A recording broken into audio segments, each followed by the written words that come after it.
Salut à tous et bienvenue dans Physiodry. J'espère que vous allez bien. Et avant de démarrer l'épisode, j'ai envie de faire un petit clin d'œil aux coureurs que j'accompagne en ce moment dans leur plan d'entraînement. Je pense à Delphine, Kevin, Franck et Laurent qui suivent un plan post-blessure pour revenir au meilleur de leur forme. Mais aussi à Greg, Laurent et Marine qui préparent un marathon, un semi et même l'ascension du Mont Blanc. Alors si toi aussi t'es intéressé et que tu veux être accompagné avec mon expérience de kiné du sport, tu peux te rendre sur physiodry.com. Le lien est directement sur mon Instagram. L'épisode d'aujourd'hui, c'est typiquement le genre d'histoire que j'ai envie de raconter dans le Physiodry. Aujourd'hui, vous allez faire la rencontre d'Elodie, qui est une patiente du cabinet et qui a eu le privilège de participer au marathon de New York. Elle va nous ouvrir les coulisses de l'inscription jusqu'au lendemain de la course pour vous montrer ce qu'on ne voit pas forcément sur les réseaux sociaux. Je sais que c'est pas un exercice simple pour elle, alors Hello, merci d'avoir accepté de te mettre en avant. Bon épisode à tous et bonne écoute.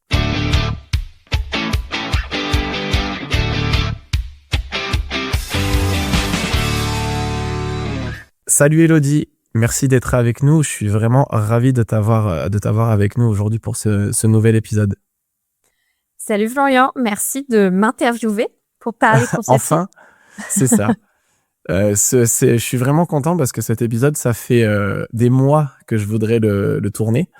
Et on a enfin trouvé une date et puis je pense que tu vas nous faire rêver avec ton histoire et avec tout ce que tu as fait, notamment à New York. Donc, merci d'être avec nous. Déjà, comment tu vas? Écoute, je vais très bien. Je me remets sur mon prochain objectif. J'ai repris l'entraînement à fond lundi. Ça y est? Avec mon entraîneuse. Nickel. Plus de douleur? Plus de douleur. Plus trop. Pour l'instant. Bon, on reviendra sur ton actualité sportive tout à l'heure. Aujourd'hui, on va parler alors, je vais expliquer pourquoi je voulais faire cet épisode-là. J'ai fait, pour ceux qui ne savent pas, parce qu'on avait déjà fait un article avec toi sur justement le marathon de New York, sur la version papier du magazine de l'époque. Oui. Et donc j'ai fait le marathon de Nice avec toi il y a quelques mois. Je te suis au cabinet pour ta préparation à la course d'un point de vue kiné. Et en fait, je trouvais ça magnifique. Chaque fois que tu parlais de New York et de ton marathon à New York, tu avais vraiment les papillons, les étoiles dans les yeux. Et quand j'ai vu aussi ton émotion sur la grille, le sas de départ du marathon de Nice, tu me disais que c'était une expérience exceptionnelle et je t'avais dit ça serait cool qu'on fasse un épisode ensemble pour que tu nous racontes un peu New York de l'intérieur, quoi. On voit souvent sur les réseaux, tu vois, des images du marathon de New York, on voit plein de choses, mais c'est des tout petits extraits, et puis en plus on voit aussi ce que les gens veulent bien nous montrer. Et du coup, le fait que comme ça fait quand même rêver, s'il fait partie des masters, donc des grands marathons, des classiques, Des majors. Des majors, je trouvais pas le mot. C'est super que tu puisses nous raconter un peu comment tu l'as vécu de l'intérieur, parce qu'en plus tu l'as pas vécu seul, et que ça a été l'aventure de toute une famille. Donc je voudrais déjà que tu nous expliques un petit peu c'est quoi le déclic qui t'a fait dire un jour j'irai pas à New York avec toi, mais j'irai à New York pour faire un marathon. Alors, le premier déclic, c'est en fait, un jour, je ferai un marathon. Déjà. J'ai commencé le sport très tardivement. Et la première fois que je cours, pour de vrai, je suis à côté de mon mari, qui était mon copain à l'époque, et je tiens 6 minutes à 6 km/h. Et là, il a fait beaucoup de sport, lui. Faut que je fasse quelque chose. Et là, il se moque. Et il me dit, c'est pas possible, il y a un problème, on dirait que tu as fait un marathon. Et je suis quelqu'un d'assez déterminé. Ça fait quel âge tu avais quand il y a eu cet petit épisode? J'avais une trentaine d'années. Ouais. Et donc là, ça fait son bonhomme de chemin et je me dis, ok, je suis capable de courir et je vais courir un marathon. Donc ça me prend quelques années. Ça se dessine. Je fais mon premier 10 km. Je tiens le coup. Je fais mon premier semi. 4 ans plus tard, je continue à tenir le coup. Et je me dis, c'est bon, je vais faire un marathon. Je suis capable de faire un semi, je vais faire un marathon. Il y a un marathon qui fait rêver beaucoup de coureurs, c'est New York. Alors moi, il me fait rêver parce que ce que j'adore dans les courses officielles, c'est qu'on ferme les villes pour les coureurs. Ouais. Et la ville qui ne dort jamais, fermée pour les coureurs, ça me faisait rêver, ça me Ça te fascinait, ouais. hérisse le poil. Et donc, je me dis, j'adore ce concept-là de pouvoir courir sur des chemins qui sont réservés normalement aux voitures, pouvoir courir dans des villes. Moi, mon premier semi, c'était Amsterdam. C'est pas la ville des voitures, mais Amsterdam fermé pour les coureurs. Et donc, New York me fait rêver pour ça. Parce que cette ville qui grouille sans arrêt, 24 heures sur 24, est fermée S'arrête. pour les coureurs pendant toute une journée. Et c'est une ville mythique, c'est une ville magnifique, il y a une énergie incroyable à New York. J'ai déjà Oui, été à surtout New York. qu'ils vivent pour le marathon. Tu vas nous en reparler tout à l'heure, mais Ça, je ne le savais pas encore. tu le savais pas encore au moment de le faire. Non. C'était ce qui m'a attiré le plus, c'était ce côté-là. Me dire que Manhattan est fermé pour les coureurs. Donc tu te décides, tu te dis, ok, c'est celui-là que je veux commencer. Mais après, il faut bien prendre le billet, il faut organiser tout ça. Concrètement, comment ça s'est passé? Comment tu peux expliquer un peu ta démarche pour pouvoir t'inscrire? Alors, premièrement, j'ai rejoint une asso qui s'appelle Grâce à New York. À l'époque, je travaillais sur Grâce. C'est une asso de course à pied. J'insiste sur le mot asso, c'est pas un club, c'est une asso. On vient pour courir, pour marcher. Et en fait, Alors, juste, je te coupe, mais pour ceux qui ne le savent pas, parce que Grasse, c'est une ville à côté de Nice. Donc, il y a un jeu de mots avec Grâce à New York, mais il y a aussi des gens qui nous écoutent de très loin, de plus en plus loin d'ailleurs. Du coup, voilà, c'est pour ça que donc, Grasse est une ville et c'est une asso qui t'aide à t'inscrire au marathon de New York. Tout à fait. En fait, cette asso s'est montée sur un projet entre copains de se dire comment on fait le marathon à New York ensemble. Et donc, au fur et à mesure des années, l'asso a amené des centaines de personnes à New York pour faire le marathon. Donc, je rejoins cet asso et on a une entrée privilégiée par une agence de voyage pour s'inscrire au marathon de New York. Parce que l'objectif, c'est de le faire pour mes 41 ans. Je voulais le faire pour les 40, ça passait pas. Pour les 41 ans. Et je veux être sûre d'avoir un dossard. Parce qu'il y a une petite contrainte, mais voire une grosse, pour pouvoir faire le marathon de New York. C'est pas ouvert à tout le monde comme un marathon, par exemple, de Paris. Tu as 4 moyens d'y participer. Soit tu es licencié et classé. Et donc, ça, je ne connais pas les c'est paramètres. La filière de haut niveau, quelque part. Voilà, c'est une filière de haut niveau et ça se trouve assez facilement sur le site du marathon de New York, les temps pour pouvoir être sélectionné, présélectionné, comme ils disent, au marathon de New York. Et après, c'est des courses spécifiques. Et globalement, c'est des courses qui se passent aux États-Unis. Donc ça, c'est le premier moyen d'y participer. Donc pour moi, qui ne suis pas licenciée de course à pied ni une athlète de haut niveau, impossible. Donc ça, on va dire que c'est le moyen pour les athlètes. Après, il y a 3 autres moyens de participer au marathon de New York. Le premier, c'est le tirage au sort. Donc tous les ans, il y a le tirage au sort. Le tirage au sort a lieu environ entre fin février et début mars pour le marathon qui a lieu le premier week-end de novembre. Donc quelques mois avant. Donc tu as le tirage au sort, il y a des milliers d'inscrits et ça dépend de la chance ou de l'algorithme. La chance, c'est ça, oui. Voilà, donc là c'est un moyen incertain d'y participer. Le deuxième moyen, c'est l'agence de voyage. Et là, l'agence de voyage... Pardon ? Ce que tu as fait ? Ce que j'ai fait. L'agence de voyage, il faut passer par une agence de voyage qui est agréée par le marathon de New York. Et il faut savoir qu'il y a un nombre de places réservées par nationalité. C'est important parce que je pense qu'il y a tout un tourisme qui commence à se créer vis-à-vis de ça et on peut tomber des fois sur des agences qui sont pas forcément recommandables. Donc du coup, il faut que l'agence elle soit labellisée par le marathon de New York. Tout à fait, agréé par le marathon de New York. Et en fait, l'organisation marathon de New York répartit un nombre de places par nationalité, donc par pays, dans les agences agréées. Et donc, le troisième moyen pour un non-licencié ou un non-athlète professionnel, c'est la charity. On va dire l'œuvre de charité. Donc, tu adhères à une œuvre de charité, tu verses une certaine somme, une somme assez conséquente. Ouais. Pour... À des associations américaines, du coup ? Tout à fait, à des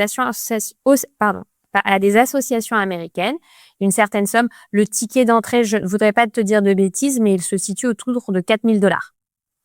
Oui, c'est pas donné. Voilà. Ça fait cher l'inscription. Donc après, soit tu les verses toi, soit tu t'engages à les récolter via ta course, mais ça fait quand même une sacrée somme à aller chercher. Donc toi, tu as fait tout ça vis-à-vis d'une agence de voyage. Globalement, un budget, parce que c'est onéreux, un budget pour via une agence de voyage comme ça pour faire un marathon. Déjà, combien de jours t'es resté sur place et à peu près quelle enveloppe tu avais prévu hors goodies et amusement sur place. Alors, hors goodies et amusement sur place, le dossard, quand tu passes par une agence de voyage, il coûte autour de $600. Juste pour faire la course. Juste pour faire la course. Donc presque aussi cher que l'Ironman de Nice. Je ne connais pas les prix de l'Ironman. Je crois que c'est cet ordre d'idée-là. Voilà, donc c'est environ $600 le dossard. Ensuite, comme tu passes par une agence de voyage agréée, tu es obligé de prendre 4 nuits d'hôtel dans Manhattan quand tu n'es pas américain. Ouais. Donc, les 4 nuits d'hôtel, même chose, c'est dans un hôtel sélectionné par l'agence de voyage. Et objectivement, moi, c'était les 4 nuits d'hôtel les plus chères de ma vie. Est-ce que tu as bien dormi? Peut-être pas la première. Oui. En fait, l'hôtel, du coup, est plein de marathoniens. Donc là, Et oui. Au niveau création de l'ambiance, c'est top. Mais voilà, l'hébergement, comme c'est un hôtel agréé, l'hébergement coûte très cher et tu as cette obligation de 4 nuits minimum. Et nous sommes partis en famille. Nous sommes partis avec mon mari et mes 2 enfants, donc nous sommes partis à 4. Ok. Tu es arrivé combien de temps avant le début de la course? Alors moi, j'ai la chance d'avoir de la famille à côté de New York, donc je suis arrivée pile une semaine avant la course. Donc j'ai fait 4 nuits avant mes 4 nuits obligatoires. D'accord, voilà, c'est ça. C'est que tu as fait d'abord ton propre voyage et ensuite tu as fait les 4 nuits de l'agence. Et du coup, sur ton budget moyen, ça t'est revenu à combien? Sur mon budget moyen, si tu rajoutes les vols, si tu penses que juste pour une personne, on est autour presque de 5 000 €. 5 000 € le marathon. Ok. Oui. Est-ce que ça vaut le coup? C'est le projet d'une vie. Moi, Parce qu'en plus, toi, c'était un cadeau d'anniversaire. Oui, c'est le cadeau de mes 40 ans. Je le savais, en fait, que ça coûtait cher. Dans ma tête, j'avais budgété environ 8 000 € pour le voyage tout compris. Et voilà, j'avais envie pour mes 40 ans d'un cadeau non matériel. C'est le cadeau de ma famille, de mes amis, de moi. Inoubliable. Et en fait, voilà, c'est le cadeau immatériel, c'est la chose qui restera. Oui, vaut mieux créer des souvenirs que d'avoir des fautes du matériel. Et quand tu arrives à Manhattan, du coup, tu disais, donc tu es arrivé dans un hôtel où c'était rempli de marathoniens, mais tu sens déjà que la ville, elle vit vraiment au rythme du marathon. Qu'est-ce que tu as ressenti? Alors oui, en fait, tu sens qu'il n'y a que le marathon. Il faut savoir que moi, j'ai couru le marathon le dimanche 3 novembre 2024. Et 2 jours après, le mardi d'après, il y avait les élections américaines. Donc les élections les premières de Donald Trump? La réélection, là, récente. La réélection de Donald Trump, pardon, oui. Okay. Et donc, tout le monde me disait, ça va être ambiance élection à fond à New York. En fait, pas du tout. Tu arrives à New York, c'est ambiance marathon à fond. Dans toute la ville, les panneaux publicitaires sont marathon. Marque de chaussures, marque de vêtements. Oui. Welcome to the New York City TCS Marathon. Donc, c'est partout. Après, tu as l'énorme village du marathon. Et en fait, tous les gens que tu croises dans la ville, tu entends des nationalités différentes des gens parler. Après, moi, ça a aidé puisque dans mon quartier, en général, où j'étais, l'hôtel était plein de marathoniens ou de familles marathoniens. Ouais. Et nous n'étions pas très loin du village. Ouais. Et du coup, le village, c'est là où tu récupères ton dossard. Tout à fait. Et apparemment, parce que c'est vrai qu'à Nice, c'est assez impressionnant déjà quand on récupère son dossard au village de départ.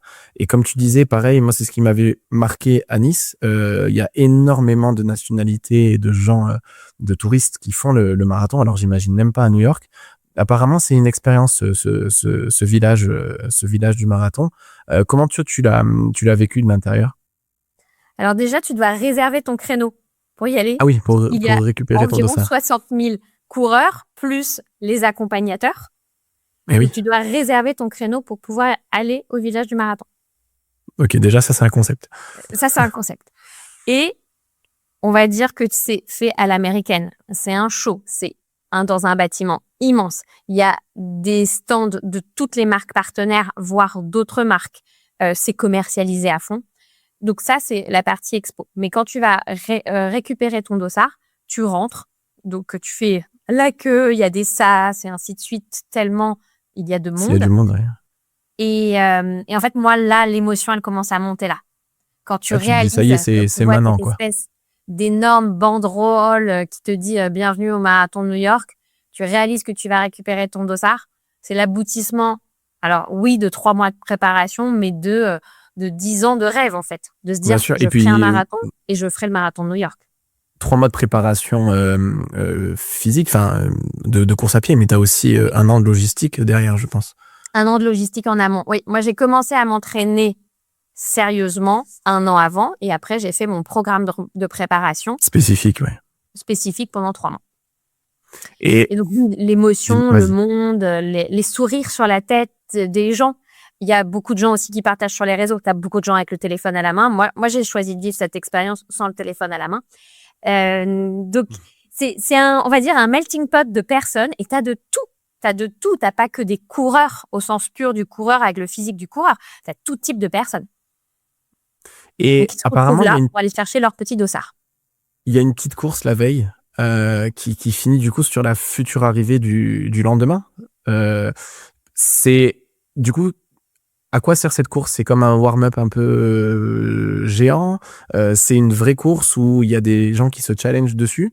C'était important pour toi de la faire? Déjà, est-ce que c'est obligatoire de la faire Alors, elle pour n'est pas obligatoire du tout. Elle est optionnelle. Normalement, tu cours pas la veille de ton marathon.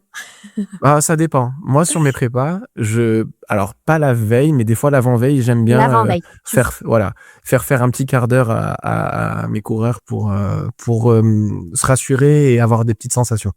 Donc, moi, dans mon plan, j'étais censée courir l'avant-veille, mais pas la veille. Sachant Et que en je te fait, connais et le plan, chez toi, c'est sacré. oui, je On suis ne quelqu'un change de très, jamais le plan. je suis quelqu'un de très discipliné. Et en fait, le fait qu'il y ait cette petite course de 5 km la veille, qui est la fin du marathon, je me suis dit, j'ai envie de le faire, ne serait-ce que pour passer la ligne. Parce que je n'avais jamais fait de marathon, je ne savais pas si j'allais passer la ligne, même si je disais, si je passerai la ligne, quoi qu'il arrive, même si je dois ramper. Donc, je ne savais pas si j'allais passer la ligne. Bon, moi, je Alors, la passe déjà une fois. C'était important pour moi de me dire, au moins, j'aurais fait la fin de la course et de me C'est mettre ça, dans l'ambiance. bien sûr. Moi, j'aime Il y a beaucoup j'aime de monde sur participer. ça? C'est pareil, c'est avec des sas ou là, c'est un peu plus libre? Alors, c'est un peu plus libre, tu rentres à peu près quand tu veux dans ton sas. Oui, il y a des sas, il y a du monde. Je ne saurais pas te dire combien il y a de Ouais, bien personnes, sûr. il y a du monde. Et en fait, il y a l'ambiance surtout. Moi, j'ai eu la chance qu'il fasse un temps magnifique, il faisait pas chaud, il faisait frais et il faisait un temps magnifique, un grand ciel bleu. Il y a l'ambiance, il y a la musique, il y a les speakers au micro qui te chauffent pour aller courir et tu te dis c'est que 5 km. Donc ça se fait dans une très joyeuse ambiance. Les gens ont T'as le réussi sourire, il y a à garder pas de souffrance. une allure légère? Parce que moi, Oui. une course comme ça, j'aurais eu du mal avec l'excitation et le monde autour, de rester calme, quoi. Alors oui, j'ai réussi à garder une allure légère, surtout que ça va pas très vite. Moi, à l'endroit où je m'étais située, il y a tellement de monde que ça allait pas Oui. très vite. Et Ouais, il y a un je petit bouchon, ouais. discutais, on était en groupe, je discutais avec les gens de la sauce qui étaient là aussi, ceux qui étaient venus faire New York. J'avais le parrain de mon fils qui a couru avec moi, donc on était ensemble et on discutait en fait. C'était vraiment la sortie de récup. Et parce que tu disais que t'es arrivé quelques jours avant, comment tu fais à profiter un peu des visites, à rester au repos et à avoir tes routines quand ça fait, enfin, on va pas à New York tous les jours. Oui. Comment tu fais pour gérer ton stress? Moi, par exemple, la veille du marathon, impossible de dormir. Enfin, clairement, je tourne et tourne dans le lit, donc je me imagine même pas en voyage, tu vois. Encore une fois, moi, je suis hyper disciplinée. Donc, je continue à suivre mon plan. Je continue à suivre mon alimentation, quitte à me dire, je profite moins de la ville. J'avais la chance de déjà connaître New York. Ouais, Donc, tu avais déjà je ne vécu. veux pas beaucoup marcher. Et puis, je suis quand même à New York avec 2 enfants en bas âge de 4 et 5 ans. Donc, Ouais, au niveau de la marche, c'est OK. c'est facile. Et en fait, je continue ma routine. C'est-à-dire, moi, à partir du moment où mon entraîneuse me fait un plan et me dit ce que je dois manger les 6 derniers jours, je coche Je suis mes pareil. cases. Et c'est ça, moi, qui me rassure. Mais sachant que 2 semaines avant, t'es vachement tombé malade, bronchite, lumbago. Qu'est-ce que tu dis à ce moment-là quand tu sais que t'as tout réservé, que t'as tout booké? Surtout que je ne suis jamais malade. Ça fait 1 an et demi que je n'ai pas même eu le petit rhume. Et donc là, c'est le coup dur. Quand je tombe malade, que j'ai de la fièvre, la vraie bronchite, je passe mon temps à tousser, le médecin me met sous antibio, je me dis, coup dur. Et ce que je fais, comme à chaque fois que j'ai un coup dur dans ma prépa, j'appelle Ingrid. Alors, Ingrid est ta coach. On lui passe le bonjour d'ailleurs. C'est mon entraîneuse. J'appelle Ingrid. Si cet épisode de Physiodrive est utile, le meilleur moyen de le soutenir, c'est de lui mettre 5 étoiles sur ta plateforme d'écoute et de t'abonner pour ne rien rater. Et pour encore plus de contenu, retrouve Physiodrive sur Instagram. Merci pour ton soutien et c'est parti pour la seconde partie de l'épisode. Et là, Ingrid, je sais qu'elle a tellement d'expérience. Pour la petite histoire, Ingrid est championne du monde de marathon. Je sais qu'elle a l'expérience et je sais elle aura les mots.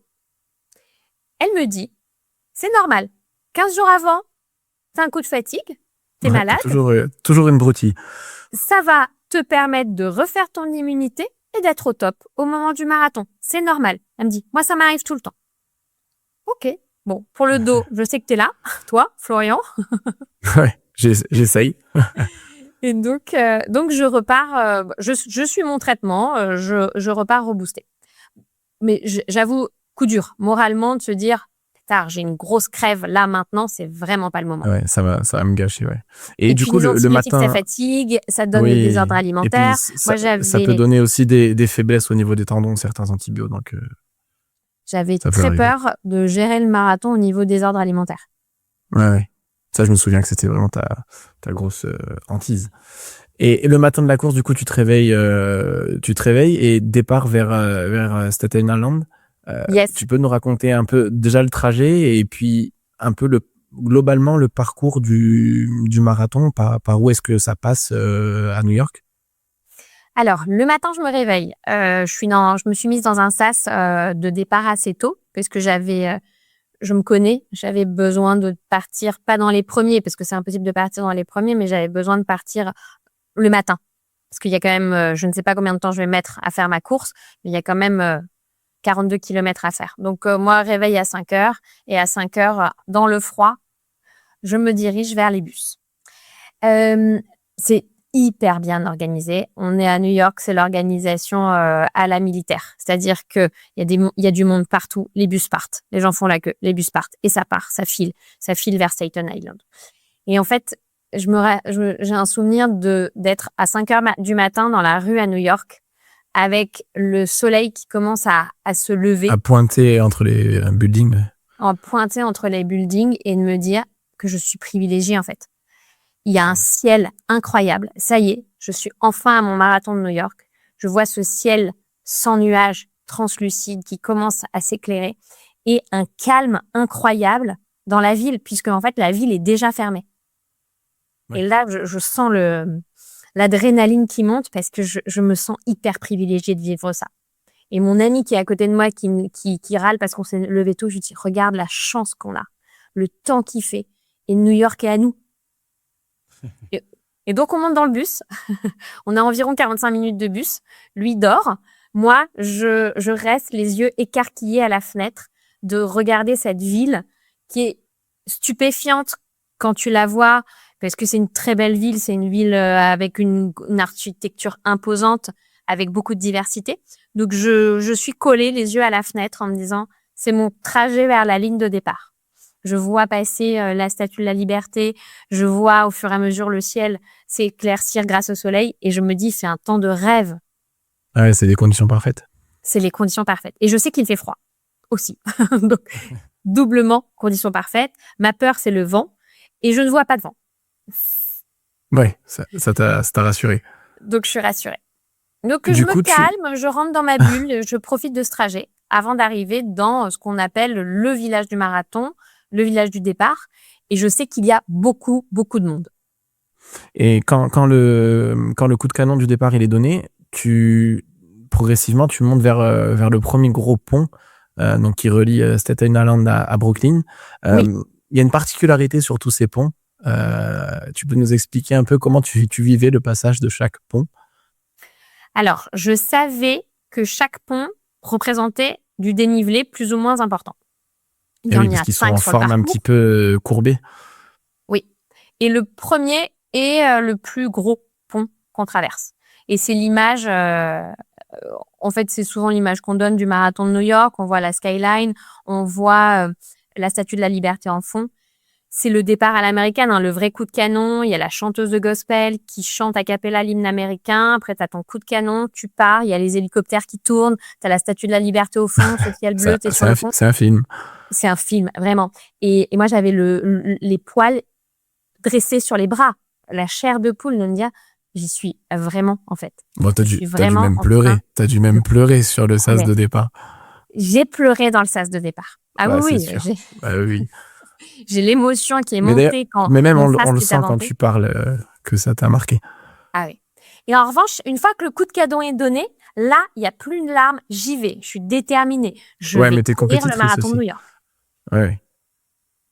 Mais du coup, tu pars de cette île-là, tu arrives dans Brooklyn. Qu'est-ce que tu découvres quand tu arrives là-bas? Le monde. Le monde fou. Il y a du monde partout, il y a des cotillons. Il fait froid, je ne me rappelle plus exactement la température, mais il y a des enfants en C'est à quelle période le marathon de New York? Premier week-end de novembre, donc moi c'était le 3 novembre. Ouais, oui, c'est vrai, c'est une semaine avant Nice à chaque fois. Une semaine ou parfois la même date que Nice. Ouais. Voilà. Donc du coup, énormément de monde. Comment ils sont les gens? Ils font juste du bruit, ils te poussent, Ils sont à fond. Ils sont à fond et ils sont créatifs. C'est-à-dire que les gens, ils sont là déjà. Il y a des enfants en bas âge, il y a des enfants avec des poussettes, il y a des jeunes, il y a des vieux, il y a des personnes âgées en chaise roulante. Il y a de tout type de personnes, en fait, toute taille de personnes, toute corpulence de personnes. Ils sont là, ils t'encouragent, ils crient, ils chantent et ils sont hyper créatifs. Tu as des gens qui distribuent des mouchoirs, tu as des gens qui distribuent de la bière, tu as des gens qui distribuent de la soupe, tu as des gens qui distribuent du coca, des gels, de l'eau, tu as des enfants avec des pancartes. Voilà, c'est qui aura la meilleure pancarte. En fait, les gens sont hyper participatifs. Ils sont à fond derrière vous. Mais à partir de quel moment tu as commencé à être un peu dans le dur ou est-ce qu'il y a eu un moment où il y a eu un peu moins de monde sur le passage? Alors, il y a un endroit où il y a personne. Je ne saurais pas te dire le nom exact de l'endroit où il y a personne. C'est un quartier qui boycotte le marathon. Donc, en fait, tu passes de la pleine foule à rien pendant à peu près 500 mètres, voire un peu plus. C'est vers le milieu du marathon? Non, c'est dans le premier semi. Premier semi, ok. Voilà, t'as ce passage, on me l'avait dit. C'est assez perturbant parce que tu passes d'un stade où tu n'entends pas les pas des coureurs, quasiment, à un stade où tu n'entends plus que les pas des coureurs. C'est incroyable. Et en fait, c'est comme si on avait mis mute d'un coup. Sur la télécommande. Et comme je le savais, je l'ai bien vécu et tu te dis, bon, c'est le moment de se ressourcer. Voilà. Et là, petit à petit, tu reviens sur Manhattan. Comment tu te sens? En fait, tu continues ton chemin pour arriver sur Manhattan et en fait, t'es porté. Sincèrement, t'es porté par déjà le monde qui court autour de toi et tout ce public qui t'encourage, qui crie. Il y en a certains qui le vivent un peu comme une agression. Alors moi, je prenais tout ce qu'il y avait à prendre. Je prenais cette énergie. Je suis hyper sensible à l'énergie des autres, au fait d'être porté. Et tu te poses pas de questions, en fait. Et souvent, les gens te disent « Comment tu fais pour tenir 42 kilomètres ?» Moi, je trouve ça trop long. En fait, qu'il y ait toute cette ambiance, tout ce support, t'es tellement porté par la foule que moi, j'ai pas vu le temps passer. Ouais, j'ai vécu un peu ça sur Nice. Il y a un passage où il y a beaucoup, beaucoup moins de monde avant d'arriver à Cannes. Là, quand on est là, on y reviendra plus tard, mais quand il y a vraiment moins de monde, et c'est vrai que c'est difficile. C'est difficile et moi je l'ai vu là au semi en avril là, il y avait le semi de Nice et pareil que dès qu'on arrive sur les 2 derniers kilomètres où il y a les barrières et il y a les gens, il y a la foule qui est présente, ça donne un énorme coup de fouet. Toi quand tu te rapprochais petit à petit de la ligne d'arrivée, tu commences à entendre ta petite dans Central Park et en plus tu la vois sur les épaules de Romain. Qu'est-ce que tu te dis et Qu'est-ce que t'as ressenti à ce moment-là? Alors, j'ai eu la chance de voir ma famille, donc mon mari, mes 2 enfants et notre ami qui habite New York 2 fois. Une fois quand je rentre dans Manhattan, donc au 26e kilomètre. Je savais exactement, je les verrais là. On avait déterminé la veille l'endroit où j'allais les croiser. Donc déjà, rentrer dans Manhattan et les voir, je me dis, waouh, ils sont là, ils me supportent. J'arrive presque à leur toucher les mains. Et ils savaient, je leur avais dit que je m'arrêterais pas. Ouais, c'est important de Il le y a dire. des gens qui s'arrêtent sur le parcours pour faire des Ouais. câlins à leurs proches, prendre des photos. Moi, je leur avais dit, je ne m'arrêterai pas. Le chrono. Donc, je les vois une première fois et ça me booste parce que c'est avant le faux plat de 8 kilomètres quand tu remontes la première avenue. Donc là, je me dis, j'ai gagné déjà. Je les ai vus, je suis encore en train de courir. Je suis au 26e kilomètre, j'ai déjà gagné. Et en fait, je ne savais pas si j'arriverais à les revoir. Et au 40e kilomètre, en plein Central Park, j'entends la voix de ma fille qui crie maman. Je la reconnais parce que c'est ma fille et je la Ouais, c'est ta reconnais fille. parce qu'on entend beaucoup d'autres voix qui ne sont pas des Oui, voix oui. françaises et je l'entends, je les vois. Et là, j'ai ce boost d'émotion où forcément les larmes coulent, hein, mais Ouais, c'est touchant encore maintenant, hein. qui me revigore en me disant, de toute façon, quoi qu'il arrive, ils sont là au 40e. Je la termine cette course et de les voir, je me dis, il me reste 2 kilomètres, c'est obligé, je vais au bout. À ce moment-là, quand je les vois au 40e, je ne me pose plus de questions sur ma capacité à finir la course. Mais justement, je rebondis sur ça. Quand tu es parti là-bas, tu avais un objectif de chrono ou ton objectif était déjà juste de finir? J'avais un objectif principal qui était de finir la course. Et je m'étais mis un objectif de temps qui était 4h15 pour faire Et les quand tu 42 passes la ligne, kilomètres. tu regardes le chrono, et qu'est-ce que tu vois? Alors, quand je termine, je vois mon chrono qui est 4h10. Donc, tu as battu ton chrono, ton J'ai objectif. battu mon objectif. En fait, je m'étais dit à la base, je pense que je vais finir ce marathon, cette ligne d'arrivée, je vais avoir les larmes qui vont couler. Et en fait, c'est tout l'inverse. Je crie, en fait.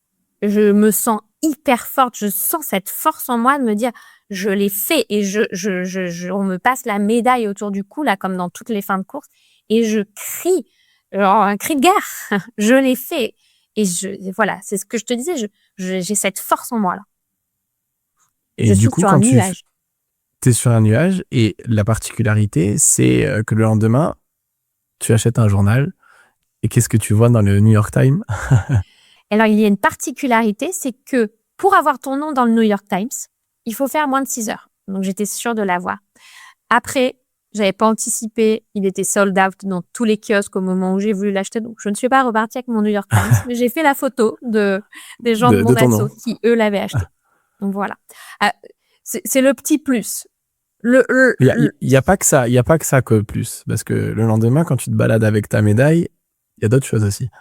y a une chose, c'est que j'ai 0 courbature. Alors que quand tu vois les images des lendemains de marathon, tu vois les gens qui ont du mal à descendre les escaliers pour rentrer dans le métro. Parce que tu Moi, étais bien préparé. rien. Et en fait, ça, Ingrid me l'a toujours dit, une bonne prépa, c'est pas de courbature après une course. Et même mon mari, il me regardait, il me disait, c'est pas possible. Il me regardait quand je descendais les escaliers pour aller dans le métro. Il me disait, t'es sûr? Non, je C'était n'avais toi pas qui de as couru. courbature. C'était fou. En fait, j'étais encore droguée aux endorphines. Je n'ai pas dormi, moi, la nuit après le marathon. Entre les gels, l'excitation et les endorphines, c'est comme le lendemain de mes accouchements. Enfin, c'est comme la nuit de mes accouchements. Je n'ai pas dormi. D'émerveillement, en fait. Ah ouais, trop excité. Ouais. Et qu'est-ce que Et ça puis fait de la se balader médaille. avec sa médaille, ouais, dans New York? Alors déjà, tout le monde se balade avec sa médaille. Chose qu'on ferait pas trop ici. Le lendemain du marathon de Nice. Alors oui, il y a les étrangers qui se baladent avec leur médaille, mais en général, les Niçois ou les Français, ils se baladent pas trop avec leur médaille. Là-bas, c'est tout le monde a sa médaille autour du cou. Et les gens sont tellement à fond sur le marathon qu'ils te félicitent dans la rue, qu'ils te posent des questions, d'où tu viens, pourquoi t'es là, t'es venu avec ta famille, combien de temps t'as mis. Ils sont hyper investis, même s'ils n'y connaissent rien en course à pied. Donc, il y a cet engouement de la ville entière pour le marathon. Et tu as plein d'endroits dans New York où tu as le petit déjeuner offert, le café offert, le cookie offert. Tu as des avantages le lendemain du marathon ou juste En après le présentant ta marathon dans New médaille. York, avec ta médaille. Même quand on est monté dans l'avion, il y avait plein de gens avec leur médaille dans l'avion retour vers la France. Et le pilote a fait un message pour les marathoniens. Ouais, c'est classe. Oui. Mais ils t'ont quand même fait payer le cookie, je pense, dans l'avion. Ouais, dans l'avion, c'est différent. Écoute, je pense que grâce à cet épisode, ça va peut-être donner envie à pas mal de personnes de tenter l'aventure, que ce soit sur New York ou sur d'autres majors. Toi, tu aimerais Il manque essayer. une information quand même pour quelqu'un qui veut tenter l'aventure. C'est qu'on n'a pas parlé des difficultés pendant la course. Pour donner envie à quelqu'un de réaliser le marathon, là, j'ai parlé du côté qui me faisait rêver, de tout ce qui s'est bien passé. Il faut quand même qu'on parle du côté de la difficulté. J'ai vécu une vraie difficulté pendant cette course, qui était que ma montre ne bornait pas suffisamment bien. Il y a tellement de participants que la montre n'est pas habituée à avoir autant de signaux autour d'elle. Et donc, j'ai eu un défaut de bornage, à savoir que j'avais 2 kilomètres de plus sur ma montre que ce que j'avais vraiment fait. D'accord. Donc, en fait, je m'en suis rendu compte quand tu pensais que c'était fini, c'était pas encore fini. Non, c'est au semi. Au semi, je pensais avoir fait 23 kilomètres et j'arrive, et c'était au début d'un pont avec des nivelés, et je pensais être bien sur mon timing en me disant 23 kilomètres. Et j'arrive au début d'un pont et je vois le semi, les 21. Et là, j'ai eu un coup dur moralement. Et oui, parce que tu te dis, il y a un truc qui va pas. Il y a un truc qui va pas et je suis en retard sur ce que je m'étais fixé. Eh oui. Voilà. Et donc là, un petit peu plus dur, je commence à avoir un peu plus mal dans les jambes. Et après, j'enchaîne avec sur le 24e et demi, 25e, il y a le 3e pont qui, lui, est un pont où on n'a aucun spectateur autour et c'est un pont où on est en sous-sol, en fait. C'est un pont 2 étages à l'américaine et nous, on est en dessous des voitures. Donc, en fait, on a les voitures qui passent au-dessus de notre tête. Donc, on entend le bruit des voitures et on est un peu dans la pénombre. Et il commence à y avoir des gens qui sont pas bien autour. Et en fait, j'ai un peu l'impression d'être un zombie à ce moment-là. Parce que je viens de réaliser que j'avais pas atteint forcément mon objectif, que je commençais à fatiguer. Tu te mets à douter. À douter aussi. Et ouais, il y a des gens qui commencent on est à plus du semi, il y a des gens qui commencent à un peu fléchir. Et on est dans cette pénombre. Donc, je suis pas au top. Heureusement, au 26e, comme je l'ai dit plus tôt, quand on finit ce pont, il y a un petit virage et là, je vois ma famille. Et là, je suis reboostée. Et donc, du coup, toi, est-ce que là, tu as fait ton rêve de terminer le marathon de New York? Est-ce que tu as un autre objectif ou est-ce que tu vas te lancer sur d'autres majors? Alors oui, j'y ai pris goût. Pas que à la course, à l'aspect prépa aussi. Cette prépa de 3 mois je vois ce que tu veux dire. où tu montes en compétences, tu sens vraiment que tu évolues, que tu gagnes en aisance sur la course. Pardon? Et que ton corps évolue aussi. Oui, c'est hyper satisfaisant, surtout pour quelqu'un comme moi qui a jamais fait de sport à la base et qui a jamais été sportif, de voir que ton corps évolue, que tu es plus performant, que tu arrives mieux à passer tes séances de VMA, que ton fractionné, tu le tiens plus facilement, que finalement, plus tu fais de la distance, plus tu tiens, ou tu te surprends sur certains entraînements, ou tu te prends des claques aussi sur d'autres entraînements. Bah, tout ça, moi, je suis hyper nourrie et enrichie de ces 3 mois de prépa. Donc, l'envie de recommencer. Et donc, ce que je te propose. Alors, vas-y. Pardon. Donc, je me suis fixée de faire un marathon par an. Parce qu'après, il faut pas se le cacher, hein. Ça demande quand même un investissement personnel de soi et un investissement personnel pour la famille. Donc, oui, tu as des sorties longues à faire, donc il faut se lever tôt ou les caler dans ton agenda. Moi, j'ai pour objectif que ça n'impacte pas ou le moins possible ma famille. Donc, l'idée, c'est que je me lève à 5h du matin, je vais faire mes sorties ou j'ai cale entre midi et 2. Voilà, je les fais sur les temps de non-famille. Voilà. Et donc, un marathon par an. Et là, le prochain, ce sera un major, un autre. C'est Berlin, au mois de septembre 2026.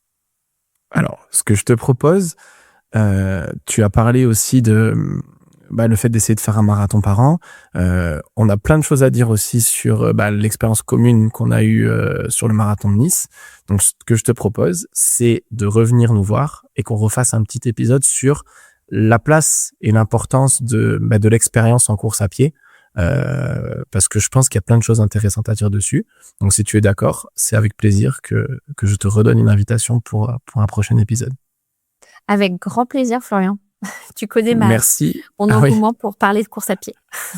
Merci beaucoup et à la prochaine. À la prochaine. Merci à tous d'avoir suivi cet épisode jusqu'au bout. J'ai lancé un petit sondage sur la communauté WhatsApp de PhysioDry qui est aussi accessible depuis mon Instagram pour récolter vos idées de sujets pour les prochaines semaines. Donc, si tu veux participer, proposer des thèmes ou simplement suivre les prochains épisodes, n'hésite pas à t'abonner à PhysioDry sur Instagram pour ne rien manquer. Et d'ici là, la baguette.